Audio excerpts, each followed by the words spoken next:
Hello and welcome back to Mistworld. This is the final episode of the series, and our heroes find themselves uh, hovering in front of Odiron the Dragon's cave. They've managed to clear all obstacles. They have got a plan right behind them. They have two Oracle-class massive airships ready to kind of seal up behind them and get prepared for the trap. Uh, if any of you wanted to give an inspirational speech, this could be that moment. Neely's sitting there with hands on the controls, uh, some air currents from the cave making the ship rock slightly under her grasp. But as the somewhat nominated captain, Neely, if you wanted to say anything. It would be uncharacteristic of me to speak after the rest of the battle, in which I've been shockingly quiet. Is Henry inside the ship now, or Henry's climbing back in from the roof and just pulls himself back in completely, cut. And I think we established he was burnt, and then the burn marks kind of flaked away, but he's been slashed now, and he's just, oh my gosh, I did it, guys! I'm alive. Henry, you look a bit scorched. Are you sure you're okay? Yep, 3 thumbs up. Yeah, I think Neely's a bit lost for words, a bit like shocked by Henry's condition. Just kind of coughs awkwardly, and says, "All right," and then looks down briefly at the little crocheted basket that was attached to the rudder where Mr. Miyagi formerly used to sleep for 3 days. And just kind of clears their throat and says, let's do this. Let's kill a dragon. And that's all that needs to be said. So as you say that, you touch down on the forward pedal. The shining beetle takes off and starts entering the cave. As you enter, straight away you see that or a little ways inside the cave, you turn on some lights and you can see that there's all these large eggs kind of sequestered all along the floor, along the roofs, all up and down the walls. It's almost like a beehive effect. You're completely surrounded by these little shapes along the walls. Every now and then, Henry, have you ever considered the possibility of dragon honey? No beehives. Dragon hive.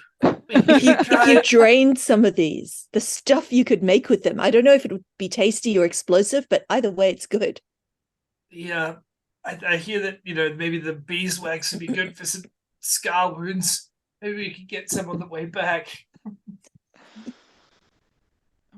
Now, Henry, if you want, since you've got a moment of repose, you can do your halfling healing to try. And since you're at whole HP, if you want to roll a test to see if you get back your second wind, it might be in handy for the coming. Second wind? What, is this just a secondary feature? No, you're pop back to life thing. If you want to roll a test to see if you can snack enough to get that back. What ability's that? When you fall down and get back up again. My die hard? Yeah. I've already used that. Yeah, but I'm saying you roll a test to see if you can get it back. Okay, got it. To heal enough to get that back. Awesome, thanks. I'll roll a test. 2d6. I failed with 2 2s. No, it's you go for the cupboard. You can only find stale biscuits. There's no squilk. I needed to heal. As you guys fly along, every now and then you see these human-sized drakes. They're large lizards. They don't have wings, but they almost look like drones. You see every now and then one of them moving some of the eggs around, placing them in better spots. And if you kind of bring the shiny beetle too close, they kind of look up and hiss, but otherwise ignore you and don't seem to be too alarmed by your presence. Every now and then, as you go along the cave, you guys find a spot where, as we discussed earlier, Astrakhan could try and lay down some of her newly received tripwire traps, on the understanding that Neely will need to fly and avoid them later. Oh yeah, I was going to do that. Yeah. I was totally going to lay down tripwire traps that are going to get us later on our way out. No, I've got this. Astrakhan. So with a bit of teamwork, what I'll get Neely to do is, Neely, you roll with advantage to see if you can find a likely spot, and if you do succeed, then you'll be able to lay down some traps. All right, 5s. Cool. Lay So down a trap, Astrakhan. roll 3d6 because this is within your. 2d6 with your device. All right. 1 and a 2. Nice. So what you Tasty. So you set the trap, but you Neely will have to roll to avoid it. So that's 1 to avoid. Go again, Estrakhan. As you go deeper down, you see another kind of sharpish turn that you reckon you could make, but the dragon won't. All right. Let's try that again. If this fails, I'm changing dice. And that's a 3 and a 2. Dice change. Chuck those ones in the oven. We're doing well. Give me 2 at once this time, Neely, as you find kind of 2 back to back. Neely or Astrakhan? Neely, you're rolling to find a spot. Okay. And Astrakhan's rolling to place the bomb.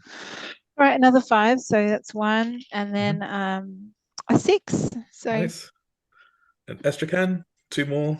Come on, Astrakhan. All right. 4 and a 2. Nope. So, and 1 more roll. Casting my pearls. Just 4 and a 6. 4 and a 6. So the 3 that you've placed previously, they're all kind of like a bit loose. They're slightly not quite in the perfect place. So Neely will need to fly to avoid them. But 1, you've kind of nailed its location. It's just you're going to be able to avoid it, no problems at all. So as you guys continue, you've got these traps laid out behind you. You're fairly confident that you'll be able to make it. You're following this kind of air current nearly through the cave. It kind of makes you feel like this is where the dragon's lair is. Anytime you kind of move away from this path, you find that the eggs kind of start petering out, and those little drakes appear less. So you kind of turn around and go back to that main cave. Eventually, you come across this large opening. Again, area is completely covered in these eggs, and a handful of these drakes roaming around, tending to them. And at first, what you believe to be just a large pile of rocks very quickly resolves itself under your lights to being Odiron, this enormous dragon. And you realize that the air current, that was causing the ship to rock back and forth even outside the cave, was its breathing. That's how large this creature is. Damn. And you'd be lucky if it would take 2 bites for it to swallow the shining beetle. It's got a black color to it. There's an enormous horn on the top of its forehead. And as you look, you can see it's mostly black, but you can see this kind of pattern of rust, like almost veinery on one of the wings and down one of its sides. You're not sure what that's about, but that's there. And everywhere there's kind of stalactites on the roof and stalagmites on the floor. You've managed to make it to the lair. What do you guys want to do? I think Henry's got his face pressed up against the window, and just fogs up, and then he wipes it away again. So that's what we'll be fighting. Okay, all right. I might need to patch myself up. And then he runs and grabs one of his throw pillows, looks at it, and just, Mr. Whitmer, I can't do it. Can you please cut it to strips for me? I need to take a bandage. Mr. Whitmer pulls out a cushion already previously destroyed. I can't look. Oh, thanks. I guess, yeah, no, it's fine. And I was anticipating that we might need them. Oh, No, well, Mr. Miyagi had shredded it with his claws. thanks for thinking about me. And then he'll start wrapping this bandage around. It's all right. Well, what's the plan, Captain? Refresh my memory. I'm so sorry. Did we end up getting that like big laser sword thing mounted at the front. Is that like, I can't remember what armaments we got for the shiny beetle in the end. I don't have it on my listing. I think you guys talked about it, but then decided you didn't want to. You've got it on. You've got it on the Hope and Grace. Yeah, we've Oh, got yeah, a that's right, charged yeah. cannon and an automatic cannon. And the But you didn't- dragon fighting weapon is on the Hope and Grace. That's Yeah. right. So the idea is that you guys need to bait the dragon into following you, piss it right off, and Yeah. then the Hope and Grace will kill it, along with the Cisco, the other large ship. Now, it's a shame Henry is so badly wounded because he is so good at pissing people off. I would just send him out there if he didn't have one. I mean, I'm not saying this to you. This is like in my interior monologue. I mean, we've got external loudspeakers, right? We used them before to hail that other ship. Yeah. They're not terribly good, but they function. We could just taunt it. Yeah, I feel like some taunting. Or perhaps Henry, maybe you could share a recipe or tell it a story about like your brother. I mean, I know that Mr. Whiskers is getting mad that I keep trying to milk him. Perhaps I could try and milk the dragon. So disgusting.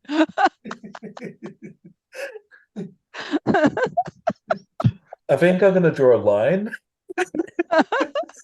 That's not going to I've make the been very final patient with Squilk. We're not entering drip. What? territory. It's so nutritious. This one has the essence of rust. Okay, so make sure Safe Search is on when you look for dragon milk. Yeah. I don't. Oh dear. So while we're like, while Henry's like crying and sort of whining a little bit about his bandages, I'm just perhaps we'll like put the microphone under his mouth. Do we need to ram it or damage it, or is it just like Whatever you want get to its do. attention and run? I'm talking to Yeah. Astrakhan and Mr. Whitburn. We just need it to chase us. So I mean, we could shoot it if we think that we're going to be ready to scramble as soon as it wakes up, or we could try to wake it up first and see if it wants to just follow us. Why don't we kill its children? Oh, I like that. There's a lot of eggs here. Yeah, I mean, There's I know only how so to make many an omelets omelette. you can eat. Yeah. Exactly. All right, well, let's, what have we got that's heavy? And he looks around and just sees piles of throw cushions. That's not going to work. There are stalactites on the roof. Yeah, all right. Oh, that would. Okay. Actually, what explosives do you have? I mean, I've got some of the ingredients for those bombs that I was throwing at the catapults and things outside.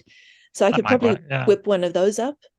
Or we could just like shoot at a stalactite. I bet just a shot with the autocannon would knock it off the roof. We do, Well, according to our weapon systems, we do have a big glowy sword is what's attached to our shiny beetle, according to the previous notes. I thought that was on the. I think you're looking at the Hope and Grace one. Am I? Yep. I would rather us attach some bombs to the stalactites on a timer rather than shoot at them, perhaps, because then it could boom when we're a little bit closer to the exit. Yeah. I like that. And make sure potentially some of the stalactites that we're bombing are above the dragon as well as its eggs. Okay. So that means we want to be sneaky while we put bombs on the stalactites? I think that might be wise. Yeah, you're good at this. Don't doubt yourself. Between you and Darling. I'm not the one who's going to be flying. I'm going to be happy making to fly. bombs. I'm not All the right. one having to be sneaky while making bombs. I feel like you've got the short end of the straw. So how many bombs do we think we'll need? 3? 5? How many stalactites do we want to bomb? I think if we get 3, it would probably be enough to piss it off. 5 would be surely enough to piss it off. 5 would be good, I think. Yeah. All right. Allow some room for error. Yeah. Henry's going to help. That can be our error. That's been our error since we started. So I can help Astrakhan. I mean, I can only use one hand because this one's so badly damaged. You see, he's just really milking it. Look, I got a boo-boo here, but it's fine. I mean, I'm brave. I can do it. I'll get you to hold the You're acid. a big tough guy. No, and like maybe while Astrakhan and Mr. Whipper are dealing with the explosives, like Neely is actually genuinely quite worried about Henry. He doesn't look like he's in good shape, and he's just taken a few hits for the team. So I think Neely will like do a bit of first aid. It's fine. I'll have a cool scar. See, like this one here, and it's this scratch Yeah. on the back of Your his brother's hand. going to be so impressed, Henry. I'm going to tell Reckon? that story the moment we see him. People are going to think I'm a hero. You are a hero. So I'm gonna make up some bombs. Yep.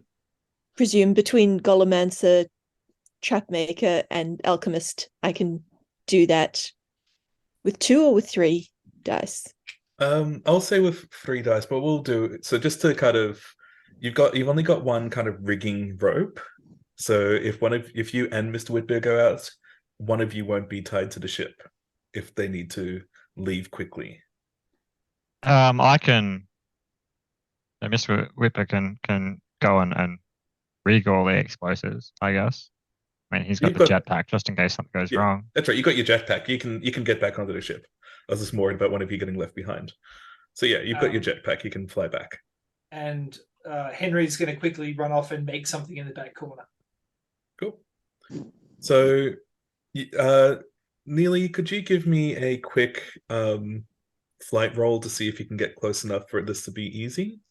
With advantage? Yep. Yeah. Okay, I got a 6 Nice. and a 1. So the 1 doesn't count. So Yeah. you managed to kind of hover close enough to the stalactites that that Astrakhan can reach out and start planting these little. What do your bombs look like, Astrakhan? They probably look like a little kind of a metal cylinder attached to a bottle, so that they're 2 components that are relatively inert separately, and when they're combined, they're extremely explosive. And then the timer is to pour the one into the other.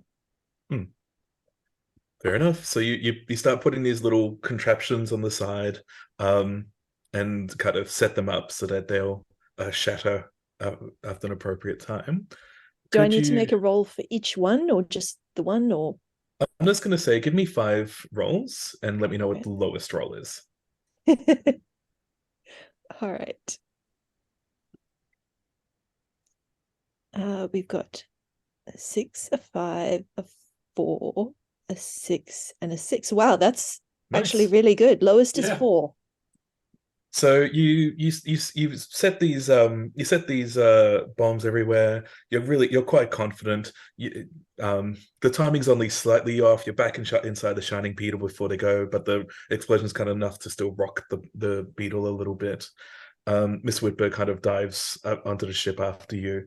You see these. You start flying towards the exit. You see these large rocks land on. They squish some of the eggs, and a couple of them land on the dragon itself, on Adira, and it kind of shakes its head a little bit as it starts to wake up, look at you, and kind of raises its head. It's on this like long serpentine neck.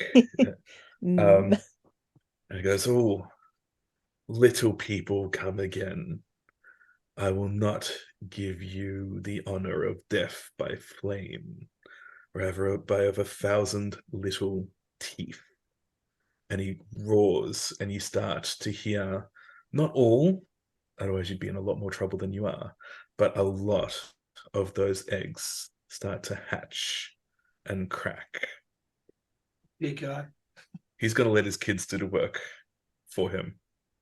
I thought they couldn't hatch until he died or something. No, they've just been cooking, but some of them are cooked enough to start popping out. Damn it. I should have paid more attention when the blue lady was talking. Great. It was such good food. So, more bombs? Yeah. All right. I hurriedly start putting together more explosives. Nearly step on it. Roll 3d6 and see how your bombs do at annoying him. Yeah, we can't really get out of here because we need to make sure the dragon follows us. The babies aren't going to cut it. Got a 5. All right. Oh, good work. Neely, you've got a microphone. Do you call out anything as you try and get his attention? I'll With call your- out I'll give the microphone to Henry. Henry, talk to the dragon. Look what I'm doing. Oh, hey, okay, hey, buddy. You smell. That will show him. I cover up the mic to say that. All right. and, Give me a 2d6 roll okay. to see if your childish taunting is enough to piss this dragon off. Some A 2 real and a vicious 3. mockery there. What's that? A 2 and a 3. No such love. So the bombs are enough, fortunately, to get its attention. You kind of say that it lunges forward to snap, but nearly you manage to duck underneath its grasp. It starts to kind of pick itself up and shake itself, just like you imagine a large dog does as it's getting out of a rest. You realize that this thing, as it kind of unfurls itself, it's about half as big again as the Hope and Grace. It's a lot more dragon than you suspect anybody expected it to be. As it starts to unfurl its wings, you guys take off and head down that tunnel. Nearly, could you give me 3 lots of your flying rolls as you try and avoid the bombs that you guys placed on the way? So if I roll better than Astrakhan. Hopefully you do. Okay, I 6. Yep. Advantage is good. Yep. Give me 2 more. Okay. 5, 5, 4. Yep. And oh no, 1, 2, and 6. Nice. Saved by your advantage. Look at my 6. It's cats. So as you guys race through, nearly you're going left, right. You're remembering exactly where you said they put these bombs through, and every time you pass one, you manage to avoid it, but then you hear this little thump as the dragon takes one of those straight to the dome. As you guys go through, but eventually, just before you reach the entrance, you look back and you can see, like in your rear view mirrors, the dragon's face, and it's got like this massive blood pouring from the front of its forehead, just below where that horn is. Nice. You exit the cave, and straight away you can see the Cisco directly in front of you, and above that the Hope and Grace. The plan being that their placement there will force the dragon to fly up. You guys are small enough that you fly in between the 2 ships with no problems. And then the things don't go to plan. So surprised. So Dyron, rather than flying up as they intended, lowers his horn and charges through the Cisco. Damn. There's an enormous hole right in the middle of the ship's hull. It looks almost like a bridge now, as people you see people falling out of the ship and into the mist below. Oh no. It's not without cost to the dragon, though. It loses that horn. Your bombs had weakened it to the point where it managed to, it fell off, and you can see it. You catch a glimpse of it just as it falls through the mist. The problem now, though, is that the ballista, the dragon killer, is facing the wrong way. The dragon's now on the other side of the Hope and Grace.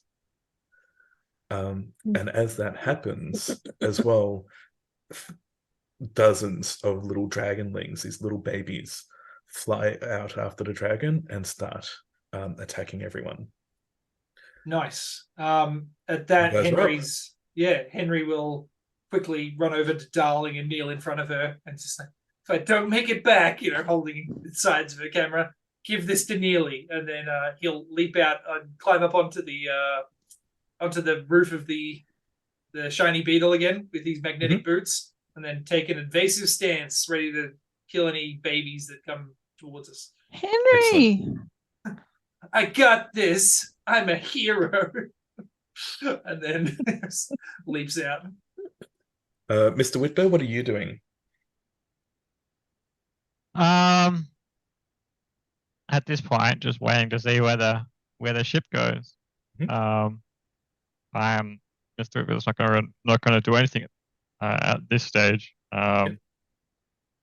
except for watch. They're distantly at the tumbling remains of the other airship. Understood. Somewhat shocked. Nearly, where are you? Me, I'm at the helm, feeling the vibrations just like one with the ship. Worried about Henry, but like looking at Mr. Whipper Astrakhan, like the dragon's in the wrong place. Do we need to try and lure it back around, or can we talk to the Hope and Grace? I'm a bit lost You can strategically. see people are like running to the ballista and are like dragging it across. It'll be a few rounds before they manage to turn it Okay. around. So we just got to keep it occupied. How destroyed is the other ship? It's still floating, and there's people like up on the deck, but it's losing integrity. Like the people are more concerned about trying to keep the ship afloat than any attempt at fighting back. Can I like do that thing where I like use my kind of charismatic leadery kind of move to suggest in a didactic fashion that Astrakhan or Mr. Whitbar shoot at the dragon with our weapons? Roll 2d6. Yeah. Oh, okay. Yeah. Well, 1 and a 2. Yeah. You're a bit shaken. Like you give that order, but it's not the kind of convincing authority that you'd normally be able to hold. So you don't provide the bonus, but they can still choose to listen. Astrakhan, Well, how do you? That's what I was aiming to do anyway. I figure manning the guns is more useful at the moment than trying to make more bombs. So yeah, I will shoot at the dragon. Great, go for it. I think just using the automatic cannon for now. Good call. So 2 light ranged attack actions. I have notes. Yes. So, right. And dice. That's 2d6 because I can do ranged weapons. See, I'm totally learning the system. 1 month at a time. That's a 1 and a 3 for the first one. Nice. Oh, no. So you're learning the gaming system, but you're not learning how to use this gun. Maybe I should have just let Darling do the shooting. Maybe. Darling is good at it. I mean, you've still got 1 more ship action if you guys want. Just a reminder, Neely, you have not evaded. I think we need to evade with an opponent this size. Yeah. What do you think, guys? I reckon. I think that's our best Yeah, option. Neely's like desperate. Like there's this freaking huge dragon on our tail. Neely's like pretty desperately like looking for someone else to like help her out. Okay, so I'm gonna try and evade. Awesome. So you evade. They 3 of the little baby dragons kind of lurch down and try and attack you guys. I was just going to see if they manage to connect before you guys try and shake them off. All of them a miss. They kind of dive bomb you, but you manage to keep out of their range. The Odiron, the larger dragon, isn't that phased by you guys at the moment. It's kind of turning and focusing on the larger ships. What it does is it reaches for the Cisco, for the other ship, and tries to grab at it with an intent to throw it, basically, at the Hope and Grace. Damn. Ouch. This is bad. It doesn't manage to get both fists on it, but manages to deal 1 point of damage to the Cisco. It's not going to be able to survive for much longer if it takes another hit. It then breathes fire across towards the Hope and Grace to try and weaken it. We'll see how many of those hit. Doesn't do that much damage, but the Hope and Grace manages to move and turn before the damage manages to connect, and most of the breath goes wild. You guys are up. Lovely. Right. All right. Henry, if he's still on the roof, is going to use his best action to try and taunt, some of the babies towards him. Like, hey, your dad sucks. Take that. And then second action evade. So got a attempt to test. It's sort of, I'll give was you that- give me is that 2d6 mean as you enough? try and taunt them. You do see a couple of them have landed on the Hope and Grace, but not on the Cisco. All right. I got a 3 and a 6. Cool. Yep, so what that means is that you're gonna have a whole bunch of these little baby dragonlings heading your way, but not the other ships. Good. Yes, Henry's the hero. Neely, did you want to give an order? I'm gonna say, like, I don't think I'm at like my best, so I'm definitely like ordering people to do stuff that we're gonna do anyway. Like I said, shoot the Mastercan, shoot. Even as I evade. Do you guys mind if I use the evade action for one of our actions? Oh, please. Yeah. No? I was thinking it might be worth using the focus action before I shoot next. So I think I can do that as my action and let Mr. Whitber shoot Well, what'll happen as is the ship's action. let Neely roll her support roll, and then you'll automatically get the focus if she does, if Okay. she succeeds. Okay. Oh wow, 6 and 6. Cool. Way So to go. Nice. Mr. Whitber, if you choose to use your action to shoot as well, it'll also have the benefit of the focus ability. But Danny, you go first. All right. That's a 4 and a 3, which is a hit with focus. Oh, which gun are you using though? The light one, because we didn't talk about spending fuel for the heavy gun. Okay, just want to make sure. Cool. So you managed to hit Adiron twice. It's still more focused on the bigger threat, but it certainly kind of looks at you for a moment and then turns back to the Still Cisco. alive? Oh yeah, How it dare you is. be alive. That's not just a dragon, that's like a flying continent. Building, but yes. Mr. Whitber, what did you want to do? Yeah, absolutely. I think the best thing to do is just sort of keep shooting at it to keep, to try and get its attention. Towards us. All right, go for it. Miss wildly. Yeah. So you managed. So you're focusing on it, but I only get one shot, right? Or you get I two, do get two. but they're both at Focus? 1d6, so it's basically a 2d6 roll. Right. Okay. Yeah. Cool. All right. So you guys are desperately trying to regain control after the shock of what's happened. 9 of the little dragonlings turn after Lockie's taunting and start and dive bomb your ship. 1, 2, 3, 4 of them are about to connect. Neely, could you give me 4 lots of 2d6 to see if you can manage to dodge them? I don't get advantage on this. No. Okay, 4 and 2. I missed the first one. Yep. 1 and 2. I missed the second one. 4 and 6. And 5 and 1.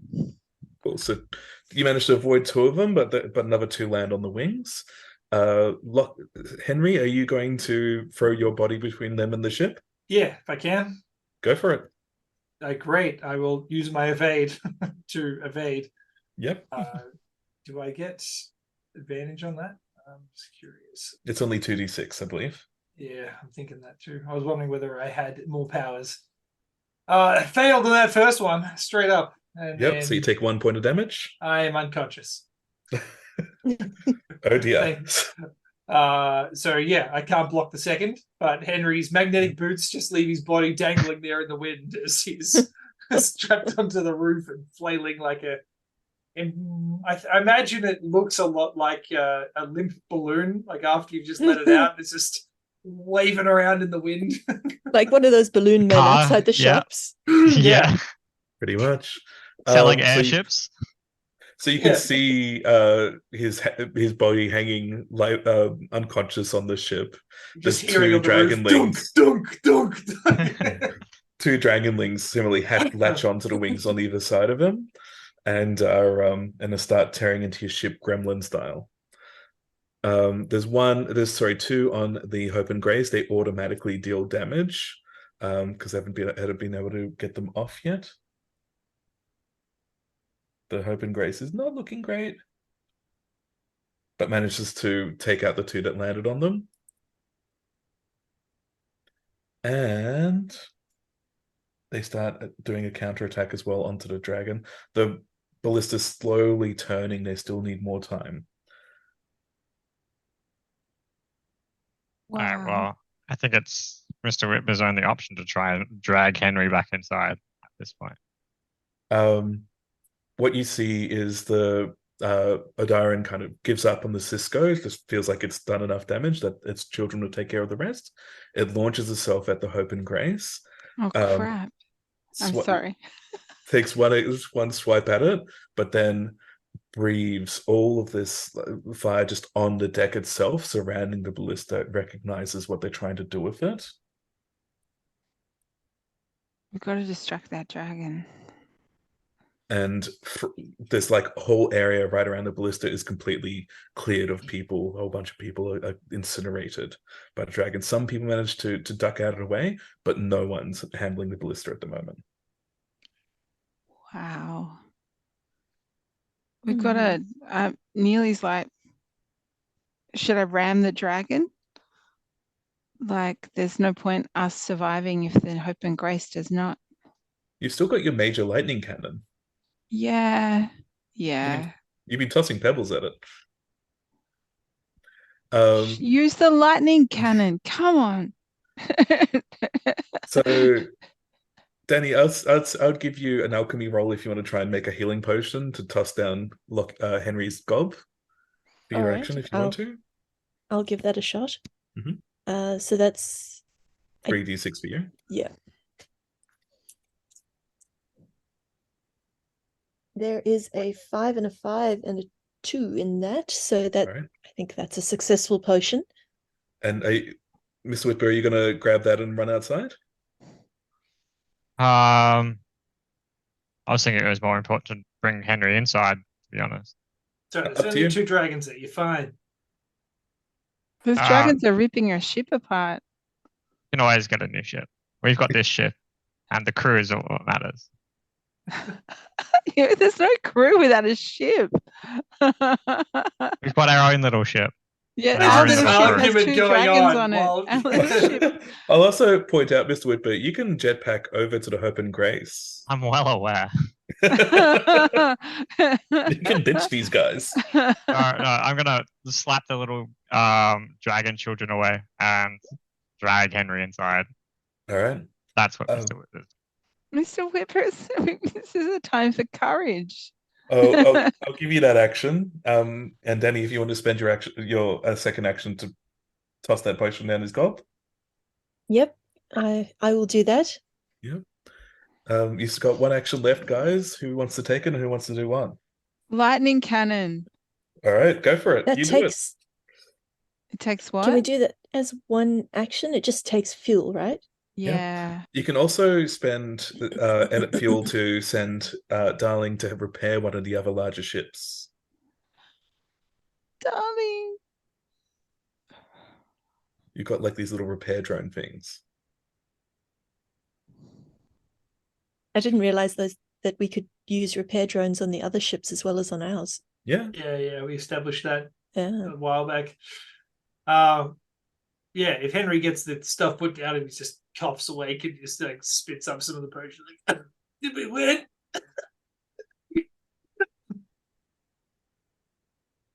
You still got one action left. What do you want to do? Repair drones or lightning cannon? Do we need to distract it? Maybe we distract it first and then go repair the Hope and Grace. It's smarter. All right. Roll to distract. What do you think? Like, I need consensus. Mr. Whip is much more risk averse than I. I mean, sure. I will try the lightning cannon. Okay. Did you make the roll to tell me to use it? Yeah, go. I did. I said the the lightning cannon. Okay. A 1 and a 5. All right. Go for it. I'll allow it. All right. You got to focus. Come on. No pressure. Well, that's a 4 and a 5 for that. It's only one dice though. But it'll succeed on a 3, 4, 5, or 6, given you got the ability though. Well, there you go. 4 Reroll. or 5, either one wins. Yeah, we'll just roll one. All right. Roll 1, it's a 2. Is it? Yes. The You lightning You need to cannon tell me if goes I'm up only and rolling 1 dice before I roll splits them. the, Right. hopefully So brings the it up. mega cannon goes off. It doesn't hit the dragon, but it certainly gets its attention. It sees that there's nobody around the ballista. It turns around and faces towards you guys. It's gonna flame us. It is totally going to flame you. How much health am I on? Was the question after my You're on. recovery? I'll give you 2 health because I'll live Astrakhan got 2 successes on their alchemy roll. Okay, I am now glad that you brought Henry inside. Still with me? It seems short-sighted. Now it seems like genius. There's 1 Drake each on each of the other 2 larger ships, but 2 land on your ship. You guys didn't get a chance to evade or have your little made out there to defend them, so they start getting ready to tear into the ship. You've now got 4 on your ship. Awesome. The dragon turns and looks at you guys. You guys will get an automatic evade for all of these attacks as it breathes its fire over at you. 2. Give me 3 evade rolls, 3 lots of 2d6 nearly, as you definitely try and avoid these bursts of pain. I'm so scared. A 1 and a 1 for the first one. Good. Sorry, this is too much pressure. Okay, a 5 and a 1. Yep. A 6 and a 4. Cool. Good news. Your ship's currently on 2 HP. Oh, see, it's Henry. We're twins. You've got a lot of energy left on the shiny beetle, but yeah, there's like a little beep beep beep warning sign coming up about your structural integrity on your dashboard there.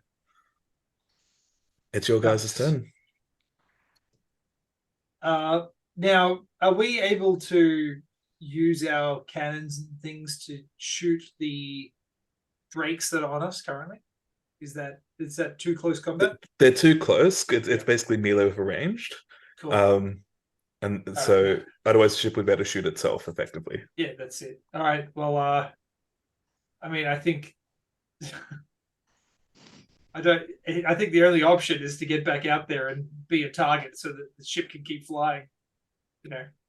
I mean, we the can other send option a is to- pair drone.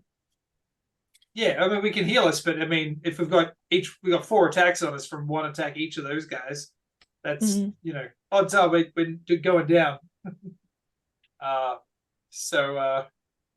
Yeah, I think Henry sees everyone manning the controls again and realizes that we're currently sitting in an oven, and so he's, I got this. I'm a hero, and then runs back out again. Yeah.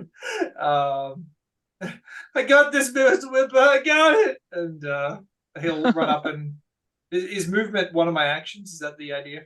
I will give you, given your heroism and dedication, I will give you the evade for free, and you can roll to attack one of the dragons. Right. Done. I will do that and attack the nearest dragon on my way out. Now my master weapon is the short sword. Does that mean I get 3? Yeah. Correct. Sweet. 2, 4, and a 5. I make contact. You slice one of the dragonlings in half. They've only got 1 HP. I love it. They're only little babies, so they don't have the hard scales of their larger parents yet. There's still 3 on you, but you've managed to take down 1. Hey guys, this is easy. And yeah, I'll use my evade. Awesome. Anyone else? Yeah, Mr. Whip was pretty disappointed in Neely and their callous disregard for Henry's life. How dare in saying just to leave him out there. Not the leadership Mr. Whipper expected. I don't like it when mom and dad fight. He's got to get up close to Neely and like poke them in the chest and be like, you make sure he stays alive. And then he's going to jetpack across to the Hope and Grace. Yeah. You've still got another action at the end of that. You can spend that to turn the ballista towards the dragon, towards That's the the plan. Yeah. So you jetpack over and using the power of the jetpack to enhance your own strength, you push the catapult, sorry, not catapult, the ballista towards the dragon. It now has it's now not looking at it. It doesn't realize what you've done because its attention is on the shiny beetle. Astrakhan or Neely, what do you want to do? I think we need to send repair drones out to see if we can repair our ships that we don't just fall into the mist. Mhm. And if I also get to do something on top of that, I'll try shooting the dragon again so that it doesn't look back at the ballista. Or is it worth evading? Or it's more important to distract it from the hope and grace than it is to evade. But if we don't evade, we're probably dead. Okay. Round. So we need to choose. So repair and evade, and not shoot it. Yeah. And then next turn we might shoot at the same time as the hope and grace and skewer it with lightning. Awesome. All right, so you send out the drones. They repair. It doesn't require a roll. It automatically goes out and repairs your ship. So you go from 2 to 4 HP. That little warning light kind of blinks off as you go. You start to evade. So you start doing these jagging motions. As you do that, you see the Darren kind of looking at you and narrows its eyes as it realizes that you're trying to almost take like a mosquito formation to try and avoid it, but it's already decided that you guys will be the first to go. Can we like taunt it as a free action through the microphone? Depends on what you say. You're gonna say like, your babies are soft, they die easily. All right, give me 3d6.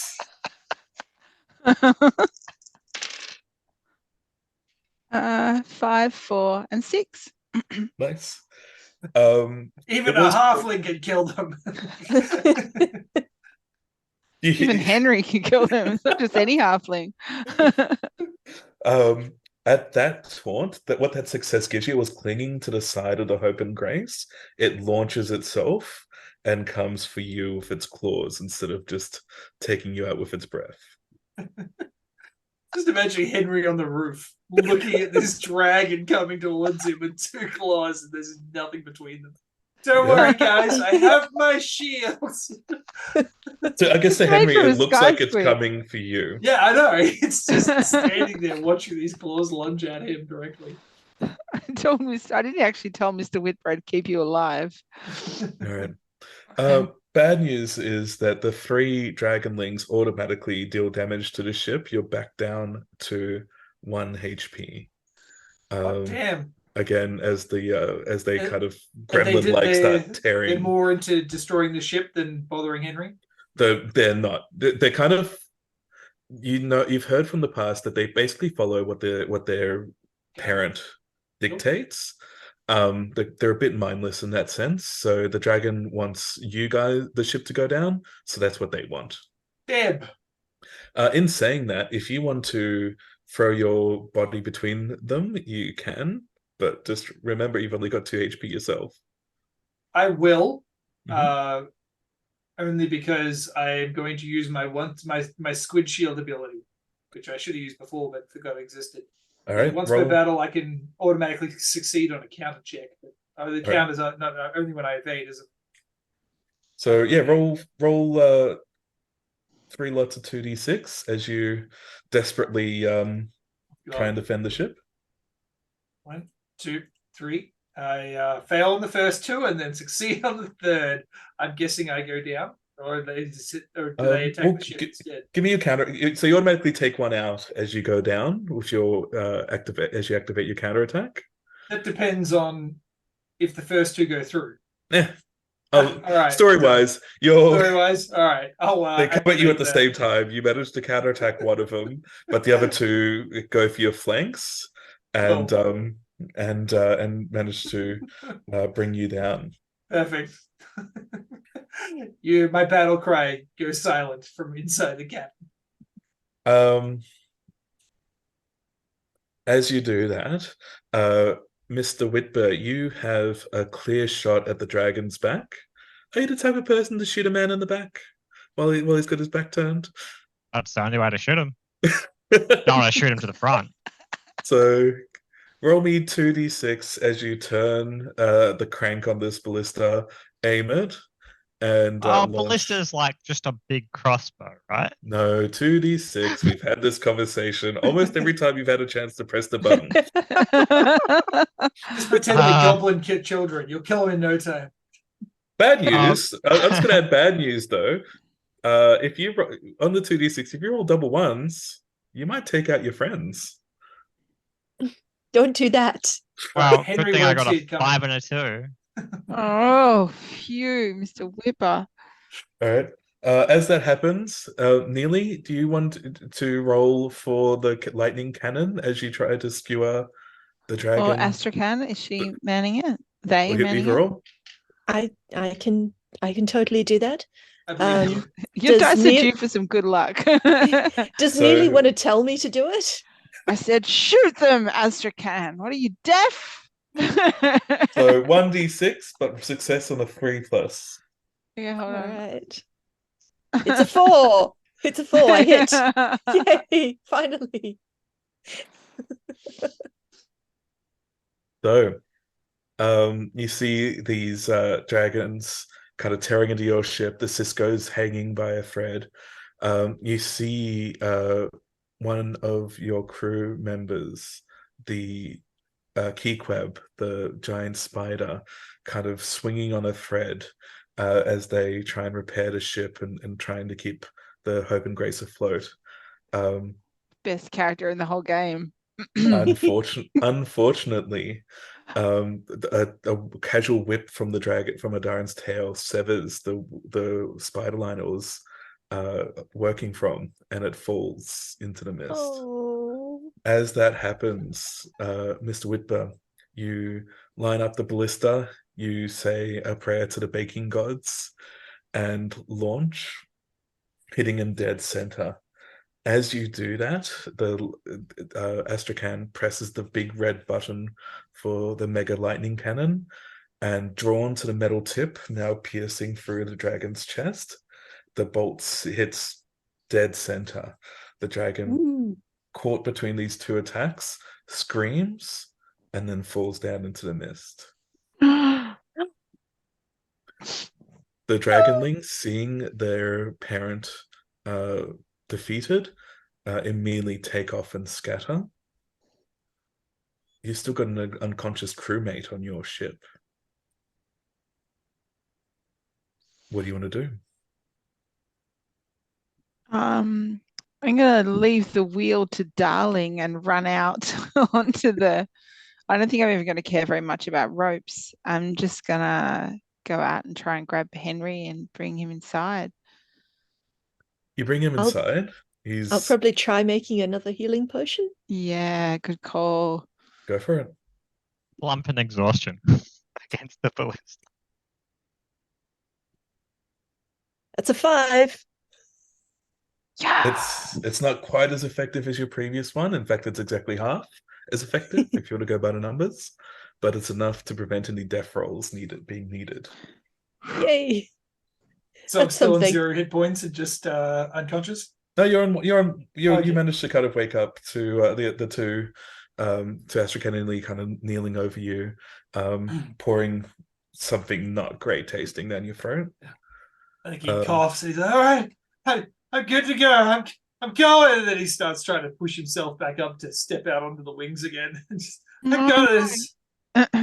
As you guys look out, you look out the window. You see Mr. Whitber surrounded by the rest of the crew, the surviving members of the crew. I don't know, Mr. Whitber, how you'd feel about this, but they're trying to like pick you up and like carry you, like in celebration. Do you allow this? At this point, he's just sort of overcome with adrenaline, things like that, and yeah, for the moment, allows himself to get sort of carried away, quite literally, before realizing what's going on and be like, "Oh, put me down, let me go." You did it. You guys We did it. That's managed to unexpected. kill it. You guys quickly land, I assume, on the Hope and Grace. Repairs are quickly carried out on the Cisco to make it safe. It's not going to fall apart anytime soon. You see your captain, Plumner, giving orders up on the deck. He's just kind of got a look of shock in his face. He clearly wasn't expecting the fight that he got. How are you guys feeling? I think Bit shell-shocked. I'd like this moment if we're all standing around and Henry's trying to push himself to get back up, to get back on the wing, and like no, just relax, and then the camera kind of pans out a little, and the arm that he's got his shield on is just completely gone, and so he's he's basically bleeding and staunched now, but he's lost his arm completely, and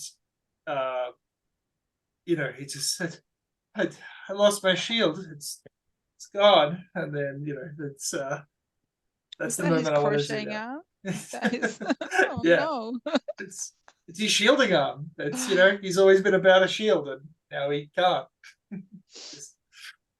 Yeah, I think that's kind of what happened. You risk too much, and that's where he is at the moment. But we get back to the Hope and Grace, and you're stepping off. There's all of us moving out, and then Henry's there. Got this new bandaged arm that's been wrapped around, and it says "Home Sweet Home" is kind of wrapped around the shoulder blade and just clipped on there with tape. Do you need a hand off the ship? Yeah. Good job, and everyone's clapping you on the back and things. So you've lost an arm. You've lost the arm, or is it just badly hurt? No, gone. I think it's been ripped off by the drakes. All right. Given that you went unconscious twice, I guess that's bad. Yeah. So there's everyone's kind of shell shocked, wandering around. Yeah. A few people are kind of putting some of the bodies of the unfortunate to one side and starting to catalog those who passed. Everyone who kind of left people behind, like you guys did, very happy that they did so. There was all told about a quarter of the crew were killed between the fire breaths and the drakelings coming through. While everything's been made safe, and it's by the time everything's made safe and all their cataloging is done, it's nightfall. Everyone starts kind of, the more spirited people start celebrating and having a little we survived kind of party. Others are kind of keeping to themselves on board the ship. Where do you guys go?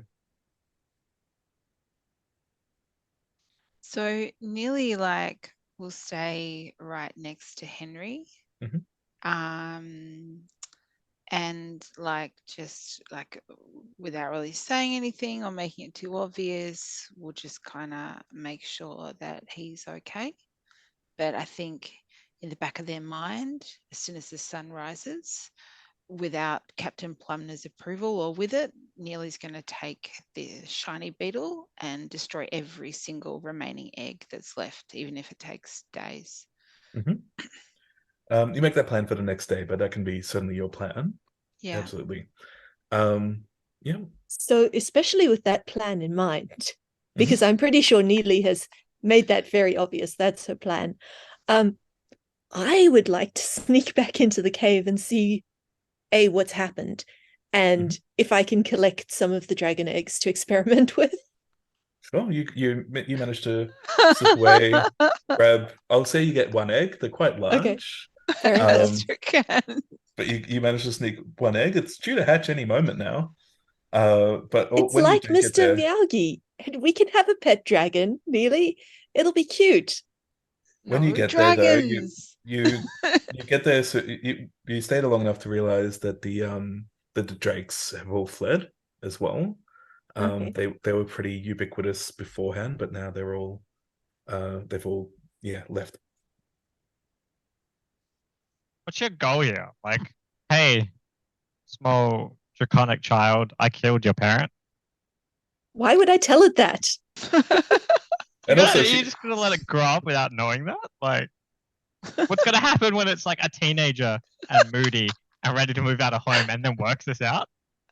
Well, if it becomes a problem, we can always do experiments with dragon blood.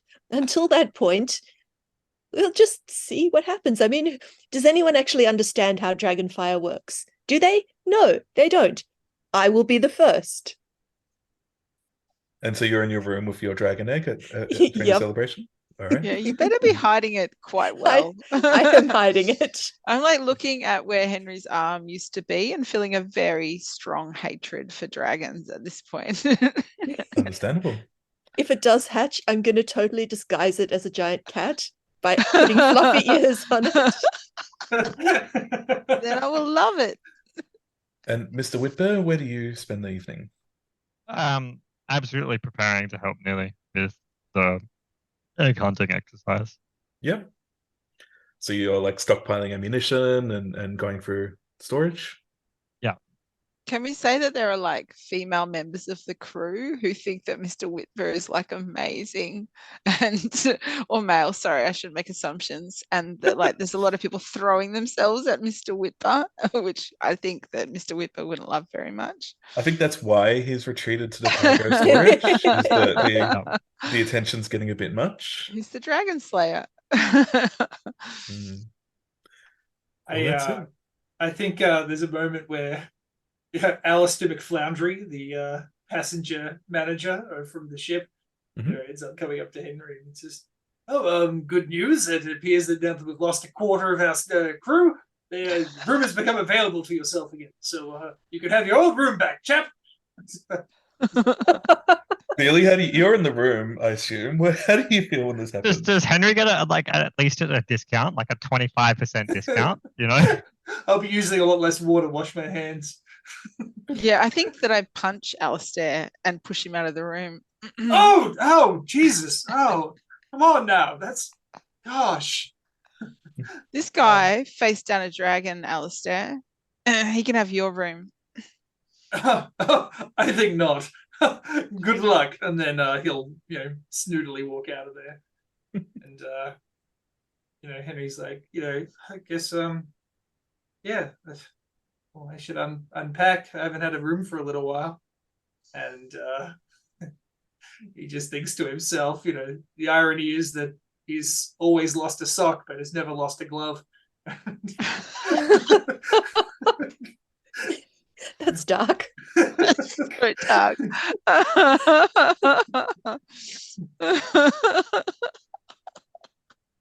Yeah. And I think Henry will be just I think I want some time to myself, and he'll go back to his room, and it cuts forward, and you'll just see a resignation letter sitting on his bed. I think that's what it'll be. It's that letter that he was writing where Mum and Dad were right, and he's going to go do that. And so cut the Henry scene will end with just his resignation letter sitting on his bed, and one of his socks. Maybe he and Mr. Whitber can start a bakery. Need two hands to One-armed baker, yeah. It's a good name for a shop. Very good, yeah. Are you guys ready for the last epilogue? Yeah. Oh, can we say that like the last scene is maybe like Neely's counting all the money they've earned after like decades of working on the Hope and Grace, and maybe they've finally got enough money together to buy like their own small ship and start again with like their own command? You'll find out in a moment. Ah. And so the fairy tale ends. Our heroes have succeeded in their mission granted by an otherworldly being, defeated a dragon, and scattered their remaining forces. The whole of Mistworld has been made safer. Vinkus, Astrakan's former mentor and friend, drinks their tea and feels safe. Her two charges are snuggled up with each other in the next room, never truly understanding the danger that they were in. Dimitri, Henry's brother, is also safe. He's currently in an airship himself, having taken leave after arresting a gang specializing in smuggling weaponry for the theft of the ballista. Deciding that his brother had abandoned them, he has decided to visit their parents to arrange their affairs. He might never know of Henry's heroism, but he too is safe. And if you want to have a fairy tale ending, you can end your journey into Mistworld here. This is the point where there can be a happily ever after if you ignore the turning of a world. Now, with all the talk of those who are now safe, we should probably talk about others. Captain Plumner and his crew feel safe. They've made the Cisco safe and are now having a party before continuing their repairs in the morning. The captain is leading a sing-along, but every now and again, a cloud passes over his face as he remembers those who had fallen. He is dreading writing letters to their families about their fates, but as the captain, it would be his duty. The Blue Sister feels safe for now. The death of the dragon had baited her own trap, and she had told herself that she needed to watch what was going to happen from her spot elsewhere. She was still owed a debt, and she needed to make sure that those four who would be in a position to repay it would be safe to do so. The others also feel safe, but Astrakhan starts feeling worried. Some things are not adding up. The dragon had been exhausted and not prepared for a fight. It was a tough adversary, but it was clearly not at its prime. Its whole plan had relied on surprise and swarming the cities, and attacking the Oracle-class airships had only provided the tension that it should have been avoiding. And where was the loot? There'd been none in the cave. It wouldn't have needed to stash it anywhere. And what was it that the Blue Sister had said? He was the biggest danger to the cities, but there was no reference to attacking the Oracle-class airships. They had assumed a connection and acted accordingly. But is it possible that whatever was attacking the Oracle airships was still out there? Very possible. She took a sip from her drink, and surely there'll be a problem for tomorrow's Astrakhan. Tonight, she'll relax and celebrate. Except, it wasn't a problem for future Astrakhan. It was very much a current problem. Oh dear. As I've been talking, 4 pillars, seemingly made of stone, rise up from the mist, one on one side of Hope and Grace, and 3 on the other. Once they are above the rounds of the airship, they bend, and the illusion is broken. Not pillars, but fingers of an enormous hand grabbing the airship. Misshapen creatures tear themselves from the flesh of the hand and land on the deck, claws and fangs at the ready to maim and kill. The hand pulls down, and the airship is dragged down into the mist below. And the last thing that the players hear as their vision goes from red to blue to black is the voice that they now recognize as the Blue Sister. It's not your fault. You were betrayed.